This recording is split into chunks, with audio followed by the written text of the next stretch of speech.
অসৎ মানুষ প্রথমে বাঁচতে থাকে, যেমন মান সম্মান, টাকা পয়সা, প্রশংসা, এই সব কিছু যেন তার হাতের মুঠোয়। কিন্তু এক সময় সে ডুবে যায়, আর ভিতরটা ছিল মিথ্যা দিয়ে করা।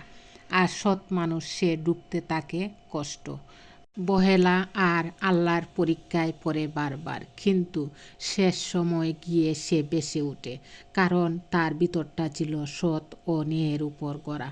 হয়তো দুনিয়াতে সাময়িক কষ্ট হবে, কিন্তু আখেরাতে সম্মানিত হবেন।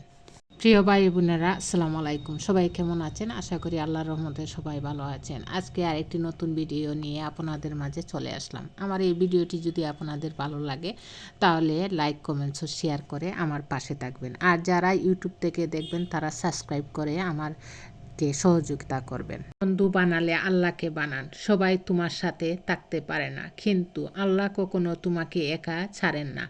মানুষ ভুল বুঝে অবহেলা করে দূরে সরে যায়, কিন্তু আল্লাহ তাআলা তিনি একমাত্র দুস্থ, যিনি তোমার অশ্রুও বুঝেন, নীরবতাও শুনেন, অন্তরের কথাও জানেন।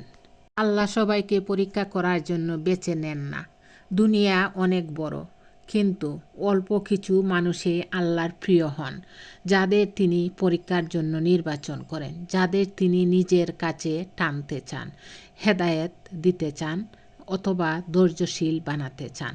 তাই যদি তোমাকে পরীক্ষার জন্য বেছে নেওয়া হয়েছে, তবে সুখ নয়, বরং শুকর করো, কারণ খুব শীঘ্রই তুমি এর উত্তম প্রতিদান পাবে ইনশাআল্লাহ। আমরা বাড়ার বাড়িকে দুনিয়াতে নিজের বাড়ি মনে করে কতই না সাজাই, অথচ আসল বাড়ি জান্নাত গড়তে আমাদের কোনো ভূক্ষেপ নেই। দুনিয়া হলো একটি পরীক্ষার হল, যেখানে তোমাকে কেবল নির্দিষ্ট সময়ের জন্য পাঠানো হয়েছে। পরীক্ষা শেষে তোমাকে তোমার আসল ঠিকানায় ফিরতেই হবে। আজ এমন কিছু করো যাতে মালিকের সামনে উজ্জ্বল মুখে দাঁড়াতে পারো। দুনিয়ার জীবন দুকার সামগ্রী ছাড়া আর কিছুই নয়।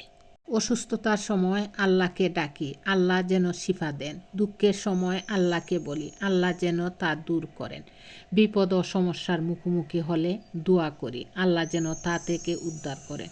কিন্তু আল্লাহ যখন শিফা দেন, দুঃখ দূর করেন, বিপদ থেকে উদ্ধার করেন, তখন কৃতজ্ঞতার বদলে আমরা কী করি?